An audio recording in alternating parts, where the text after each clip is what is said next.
ஒரு நாள் ஒரு பையன் அவனோட கேர்ள் ஃப்ரெண்டுக்கு ஒரு மேரேஜ் ப்ரப்போசல் வந்து பண்ணணும்னு பிளான் பண்ணுறான். ஆனால் அந்த மேரேஜ் ப்ரப்போசல் நார்மலாக இருக்கக்கூடாது, சம்திங் ஸ்பெஷலாக இருக்கணும்னு சொல்லிட்டு அவன் ஃபீல் பண்ணுறான். ஸோ அவன் உட்காந்து நல்லா பிளான் பண்ணுறான். Finally he got idea. அதுதான் 365 days proposal plan.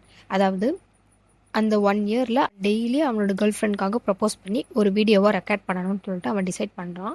Without knowing her, அவளோட நாலேஜ் இல்லாமல் அவளுக்கு ப்ரப்போஸ் பண்ணி அதெல்லாம் ஒரு வீடியோ கொலாஜ் மாதிரி ரெடி பண்ணி at the final of the year அவன் ப்ரெசென்ட் பண்ணலான்னு சொல்லிட்டு டிசைட் பண்ணான்.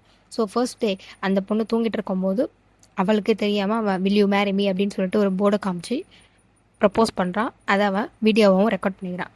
அண்ட் தென் டே 2, 3, 4 எக்ஸட்ரா போயிட்டே இருக்குது. ஒவ்வொரு நாளும் அவன் பாத் பண்ணும்போது, அவன் ப்ரஷ் பண்ணும்போது, அண்ட் தென் 2 பேரும் டின்னர் குக் பண்ணும்போது, and he's at the gym, எல்லா டைமுமே அவன் அந்த பொண்ணுக்கு ப்ரப்போஸ் பண்ணி ஒரு வீடியோவாக அவன் ஃபோன் ரெக்கார்டும் பண்ணி வச்சுக்கிறான். அவன் நினச்ச மாதிரி அவங்களோட ஆனிவர்சரியும் வருது. அந்த ஆனிவர்சரி டேயில் அவன் அவளுக்கு ஒரு வீடியோவை ப்ளே பண்ணி காட்டுறான். அந்த பொண்ணுக்கு she has no idea about what she is வாட்சிங். ஸோ அவளும் அந்த வீடியோ வாட்ச் பண்ணுறா. At the end of the video she realise அந்த பையன் இவளுக்காக 365 டேஸ் ப்ரப்போஸ் பண்ணி வீடியோவாக ரெக்கார்ட் பண்ணி ப்ளே பண்ணியிருக்கான் அப்படின்னு. அண்ட் அந்த டேலையும் he asked will you marry me and that time she said S.